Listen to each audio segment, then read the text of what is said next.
I understood better after reading your book. And look, I was saying, Uncle Rock, Grandpa, I am going to give you an unsolicited recommendation and suggestion. And, as they say around our way, I swear to God, I'm not getting one dime, not one dime, not one penny from the sale of this book. But I want you to have it for your enrichment. Yes. Because we talk about Frederick Douglass and my understanding of the genius that he was, and it gave me something else. He did a tribute to Harriet Tubman. Yes, he did. And in giving that tribute as a strong black man to a strong black woman, Come on, King. what he did Yes. was he humbled himself. Yes. He humbled himself, gave of himself, and talked about his honor in whether or not he was even worthy of sharing The platform. the words and the platform with her, and how happy he was to give her that tribute. And for me and my little brain, I want to put that in context. Yes. That was a message to her. Yes. And that was a message to the nation. And it was a message to black men. And it was a message to black women. We're talking, and in that message that he gave, it expressed a dignity Yes. for himself, and a humility for himself, and an appreciation for the black woman. And to me, I see that as a much broader example as to what he wanted for all of us. Yes, King. Oh, the genius that was there. I can't tell you how thrilled I am that I've held this book and that I've read this book. Thank you, King. Let us continue, because Absolutely. you are my guest. Thank you. And you're the Conduit. person, you're the conduit, you're the source that gave this book. And I want to hear so much more from you. Let me tell you something before I get into that, because when I was given this download about air, fire, earth, and water, I had a beautiful collection of books that I did not know would serve as the encyclopedia for this knowledge. And what makes this chapter so powerful for me was we had to build upon a history. I needed evidence to teach our daughters, my own granddaughters, your granddaughters, that I'm not making anything up, and everything I'm going to teach you back in chapters 6, 7, and 8 that you must do with intention, it's rooted in something powerful. Dr. King called it transphysics. But when I was so frustrated that I was not going to be able to do this easily, I started procrastinating, King, until one night, after maybe a month or two of feeling so heavy that, oh my God, I'm going to have to go through all of this material and search and search and search. And I just kept putting it off. And then one day I woke up in the middle of the night and I was told in some kind of a very meditative state that you procrastinate because you think you have time. And I tell you, I jolted up out of that bed, I grabbed that pen, and I just went to work. And what was so powerful was, see, my ego was in the way. Once I surrendered to the truth, all of the answers just started falling into my lap. I literally picked up the Honorable Nat Turner's memoir. It's not his own memoir, but there was a quote. As soon as I opened the book, my eyes fell on this, where he confirmed for me that I was on the right track. And he said, it would then reveal to me the knowledge of the elements, the revolution of the planets, the operation of tides and changes of the seasons, That was Nat Turner. Yeah, yeah. He was interviewed about what caused him and what made him think he had the audacity, the strength, the courage, and the confidence to wage war against white power. And he was like, you can't do anything to me. I've already seen the workings of the elements, child. You don't know who I am. That is the consistent theme that the brothers that I focused on, even the Honorable Booker T. Washington had something to say in this book. And I put it right here, all in this chapter for us to see. He said, I pity the man or woman who has never learned to enjoy nature and to get strength and inspiration from it. Now you got to remember the context. This was an extremely controversial man. He was managing white power. He was managing the desire for black power and all of its inner workings. We don't know that king either as much as we think we do. And he said, the way I cope with this is by putting my hands in the dirt and tending to nature. He even went so far, I use this quote too, to say that you don't even know about how powerful growing your own food is. You would rather go to the store and get rice.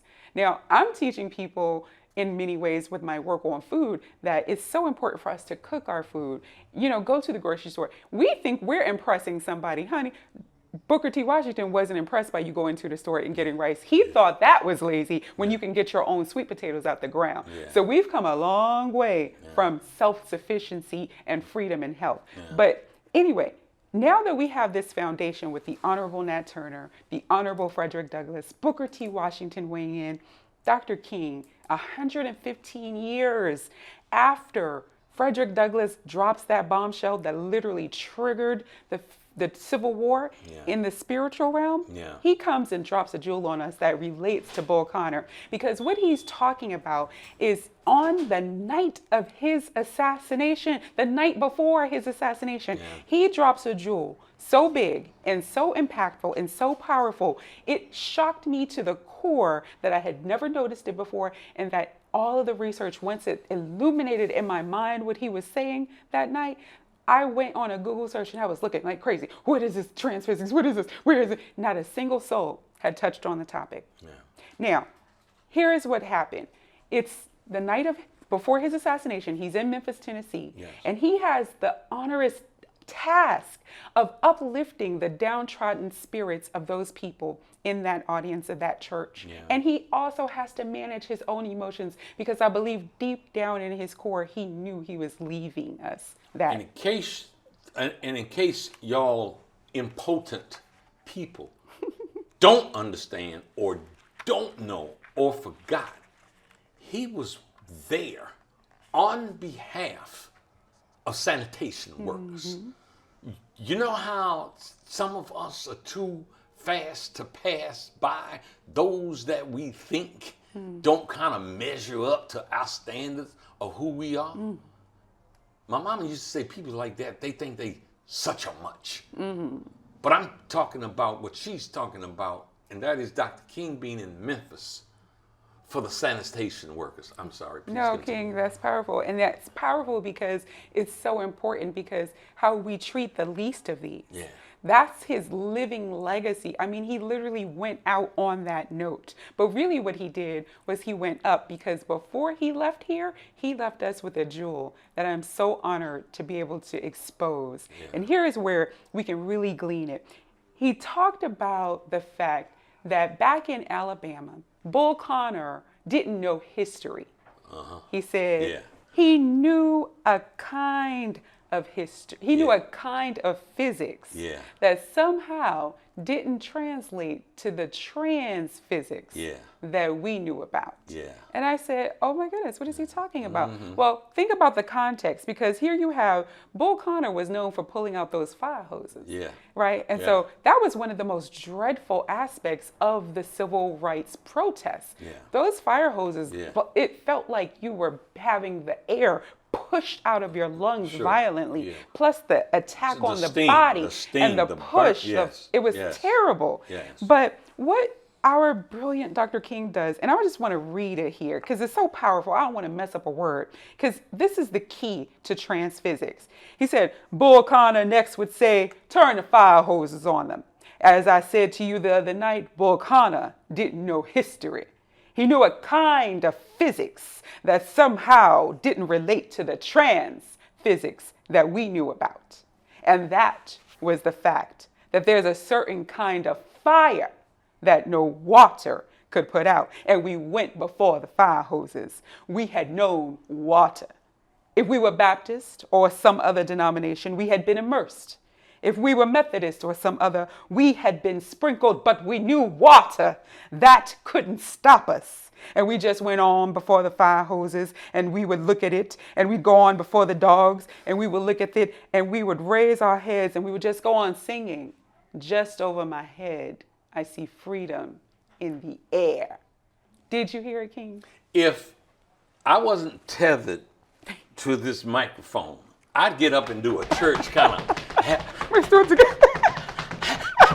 happy dance right now.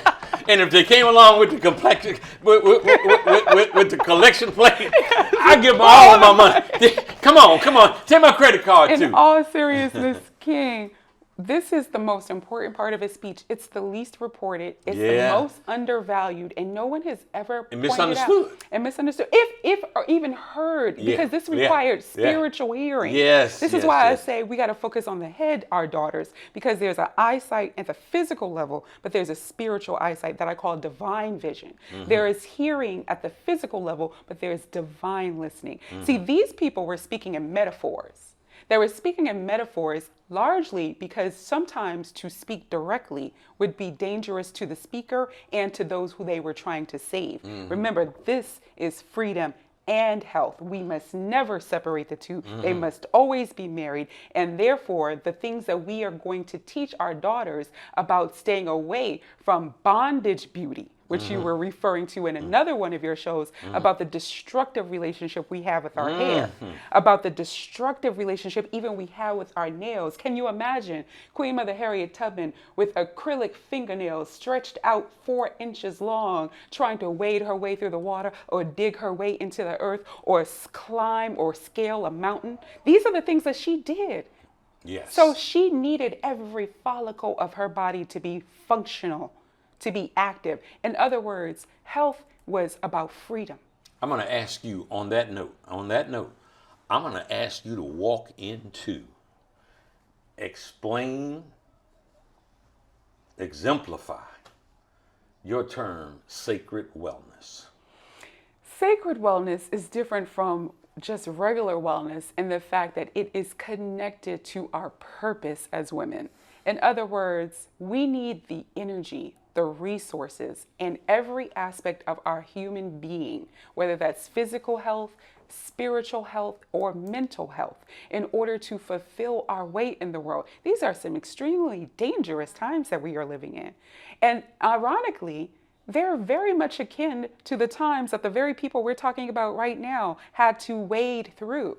These are becoming more and more like the 16th and 17th and 18th century, but we aren't as keenly aware of it, so we just mask it under terms like food deserts or missing Black women and children or medical injustices or mass incarceration. No, what we're dealing with is enslavement and slavery and medical abuse and medical apartheid, as Harriet Washington, the author of the book by the same title. We can't articulate a solution to a problem we haven't properly identified. And the beautiful thing is, once we recognize what the true problem is, we have the answers, because the weapons that we have operate in what Dr. King referred to as the transphysical. Now, did you hear him? He literally referred to every single element. Yes. Yes. He mentioned top 3 just in this part, but then later on, he goes on to describe that even as the protesters managed to see, this was what's so beautiful. You got to read in the lines, not just between the lines. Mm-hmm. In other words, we were dealing with some weapons. They had the ferocious bark of the dog on their side, the ferocious sound of water coming through those fire hoses. That was a weapon. What we saw there was Bull Connor using the same elements that we had, air, fire, earth, and water, but he was using it with wicked intention. The key to trans physics that you will see time and time again that our ancestors had was freedom and health. It was divine intention. They were liberating a people. They were increasing the health and vitality and life of a people. That's divine work. That's divine purpose manifesting through the elements. The elements are neutral. Bull Connor could use water just like Mother Harriet could to create poultices. He could use earth. He could use fire and air and wind. All of the things that our enemies have done in the past all evolved around either deprivation of the elements, which is food, which is an element, the plants of the ground, the animals of the earth. I'm not talking about anything spooky, and neither was Dr. King. What we're talking about is just the basic premises of the air, fire, earth, and water. Our ancestors believed that everything in the universe was made up of the 4 elements. And when you think about it, logically, it makes sense. When you think about the human body, we can't go for more than 3 minutes without what? Oxygen. That's the air element. Our bodies largely consist of at least 70% water. Right? The earth, there are about 6 major elements that our bodies are made up of that include nitrogen and carbon and all of these other ones that I'm not going to try to remember off of my head so later on someone can say you don't know what you're talking about, but they're in the book. But that's the earth element. And believe it or not, scientists have studied and they found that behind the belly button, right here around the core, there is a series of nerves called the nerve hub that looks very much like the sunburst rays. And they do call it solar plexus. Yes. When you breathe out, there's heat, right? That's something indicating that there is fire in us. That's the fire that Dr. King said that there's a certain kind of fire that no water could put out. And I want to do something for our audience. I want to encourage you, beloved, not to hear this and think of it as some outer world, esoteric kind of stuff. If you gotta look, if you gotta watch this, and if you gotta hear Sister Sheila Brown more than one time, and more than 2, and more than 3, just go on and do it. But try to absorb this. Now, on the one hand, we're talking these concepts. These concepts which I know happen to be reality. Yes. What I want to do is I want to narrow it down a little bit. I wish we had an unlimited time. We don't. But I want to narrow it down to, you said at the outset of the show, you spoke about how we have to pay attention to our head, how we have to pay attention, and you're talking to your granddaughters here, your womb, and the feet. So if we could start at the head and come on down, and there's something of all the years I've been on this earth, I don't think I've read or heard about, for example, vaginal steaming. And we want to deal with it all here on the Rock Newman Show 2.0. So if you'd start at the head for us. Yes. So why, again, we spend so much time, and we were just on chapter 3, and that's fascinating, right? Yeah. So there's this theme of air, fire, earth, and water that I'm trying to lay the foundation for. Now, remember I said the eyes, the head, the nose, the head, the ears, the head. Focus on the head. Because if we take care of the sensory organs that are with the head, then that also translates to the brain and the connection between the nerves. And then we have to start thinking about, what am I doing to feed the brain? The brain is fat, right? So shouldn't any products that we apply to our hair or any processes that we put our hair through, first consideration be this pores, this vehicle, and its connection to the brain? Right? It's not like a shelf. It's a part of a very powerful system of nerves and functions and body. And if we take the attitude that the hair is the only thing we need to be concerned about, and mainly in a very superficial way of how the hair looks, we're going to be doing some powerful damage to the head and the womb, because the head is directly connected to the womb, which is directly connected to the feet. In fact, a lot of ancient people believed that disease often entered the body through the feet. There was a great deal of protection. And when babies were born, the main chief thing that our ancestors were concerned about was the baby's head. But somehow, through the ages and as we grow, we start to disassociate from that. But with the womb, I consider the womb and even I refer to these body parts in a different kind of way. I refer to the head as the crown, not just the hair. Yeah, yeah. I refer to the womb as the throne, and I refer to the feet as the pedestal. And that relates to the fact that our body is a sacred temple, and every sacred temple houses royalty. So when we teach our daughters and our sons to speak of their bodies and the organs of their bodies and the proper reproductive motions of our body in this way, it kind of changes the dialogue. Remember the connection between freedom and health? Well, Mother Fannie Lou Hamer got her way into the civil rights movement by way of medical abuse. She went in to get some, ironically, fibroids removed. She left the hospital having been sterilized and having her uterus completely removed. They called it the Mississippi appendectomy. Yeah. In other words, black folk were going into the hospital to get their tonsils removed, and they came out without testicles. Yeah. This was a part of the eugenics movement, and it is still going on today. But if you do not know what origins Mother Fannie Lou Hamer's relationship to civil rights and human rights is, you will think that your chief concern as a black woman today is about protecting your right to abort. She was fighting for the right to reproduce and to love and nurture and provide economically and educate the reproduction. So we're so disconnected. We just pick up from whatever the headlines are today. But our ancestors have only been, in this country at least, able to raise our own children for a little more than 100 some odd years. And even that is under attack. But the real damage, what really breaks our ancestors' hearts, is when they see the very things that they were fighting against the right to be called a human being, a child of the Most High, a child of God, and to not be called a witch, and to not be called a bitch, and to not be called something other than, and then we are doing it ourselves and branding it as something to be longed for, something to honor. No, I feel that we are so far removed from our divine history and the purity of the struggle that Dr. King referred to as the majestic struggle for freedom, to be longed for, even desired.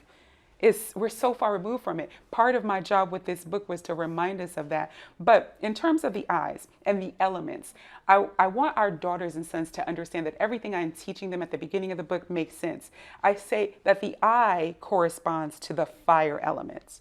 The mouth, obviously, corresponds to the water element. The ear, ironically, corresponds to the earth element. That's dealing with sound. Sound is vibration. In fact, I didn't even realize it, that I was giving direction about this ear in the connection between sound and earth, which is nothing but vibration. See, human beings can hear at a range between 20 hertz and 20,000 hertz. But when great-great-great-grandma decided she wasn't going to go into the building because something told her that she wasn't safe in that building and she saved her grandchildren's lives, a story in there, she was listening. But what she was listening to, no one else could hear. That's the same transphysical hearing that Mother Harriet could do when she would learn or decipher who was safe, who really was an abolitionist, who really was someone who was helping the Underground Railroad versus who was an imposter. That inner ear, that intuitive knowing, that was an inherent gift. That's what Dr. King refers to as transphysics.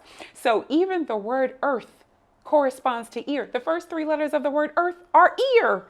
And I was like, that's powerful. It's not phonetically connected, but it was a clue that I was headed in the right direction. The nose, the air element. The womb is all 4 of the elements, and the feet connect to the earth and water element. Of course, we don't have time to go in further into how it works, but I teach Not women, today, but you coming back here. but I teach women proper cleanses for the eye using these very elements. For example, a lot of people don't realize that in ancient Egypt and in the East, that what we interpret as beauty makeup was actually medicine, King.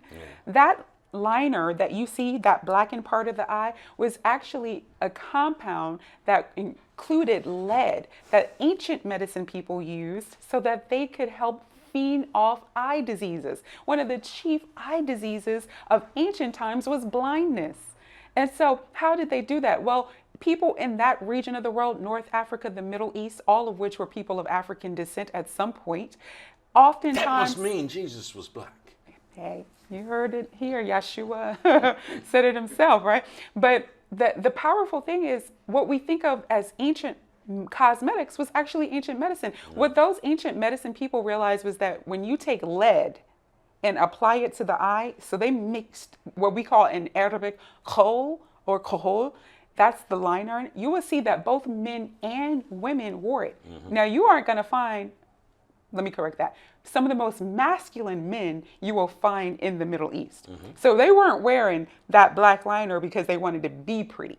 They were wearing it because it protected from the elements. They were dealing with sandstorms, with unadulterated, unfiltered sun rays from the sunlight, right? The ultraviolet rays. They were dealing with blindness from the insects and the flies that were attacking. So oftentimes, even the veil wasn't exclusive to women. It was to get through the harsh environment, right? But over time, we water down the purpose we associated with a group of people, and we lose the purpose. The ancient ones, the ancestors, realized that lead, although it would frighten us today if we thought we would put lead on the eye, it triggered an immunological response in the eye that helped to fend off pathogens that were more deadlier than the bacterial infections that were just as a nuisance to the eye that caused blindness. So that's what it is. So I'm teaching our daughters what we do and why we do it are equally important. Root yourself in your history because you come from a powerful legacy, and that's just the enslaved struggles. But we go all the way back to ancient Ethiopia, where my grandmother was focusing on the head, the womb, and the feet. The sisters in Ethiopia do the same thing with their smoking of the womb. They also apply this butter to the head to saturate through the pores, to cleanse the eyes that droops down into the ears, over into the mouth, and they are also engaging their feet in the cleanse. But the entire body gets cleansed through this smoking, this purification process. They use a special herb called the webatis. And webatis is an Amharic word, and it's a medicinal herb from a bark of a tree that is used to treat everything from stomach aches to infertility, to infections, to even wounds and open wounds. This is such a powerful medicinal legacy. I have a whole chapter dedicated to understanding what our ancient African women have contributed to the world of health and wellness. Why? Because so much focus is put on Eastern Indian tradition. Beautiful culture, but the oldest people in the world, Black women, have been having babies longer than anybody else in the world. Science validates that itself. And with that must have come an inherent knowledge on how to preserve life. Otherwise, we wouldn't be here today, whether that is here America, here Africa, here North America, here Asia. Everybody can be traced to the original woman, and that original woman can trace us back to our natural healing remedies. Nothing spooky, King. Don't get me wrong. Oh, I'm not Just thinking very practical. I'm not thinking it's spooky at all, because we have to wrap now. What I want to do is be very intentional about making sure that this listening audience understands how they can get this jewel right here. The Divine SelfQare Strategy. Author, Sheila Brown, Esquire. So if you would tell them, my audience, how they can get this book for themselves, for their family, and for their friends, unabashedly, unapologetically, I highly recommend it? Thank you. 4 ways. The book is available on Amazon.com. It's the Divine SelfQare Strategy, a wellness guide to total body alignment. The second way is my website, queendomqare.com. That's QueendomQare.com. The third way is by going to your local bookstore and asking them if they have it and requesting that they get the book in their stores. They have the resources and the tools to be able to acquire that. And then the fourth way is by having me come to your city. I will bring the books and I will bring the powerful discussion to your local bookstore and we can have a book signing. Thank you so much for being a guest. Thank you, on King. Rock Newman Show. It's my pleasure and 2.0. honor. Thank you again. Thanks. God bless you. Folks, that wraps us for today. I, as always, invite your feedback and your comments. Until the next time, we go in peace and love.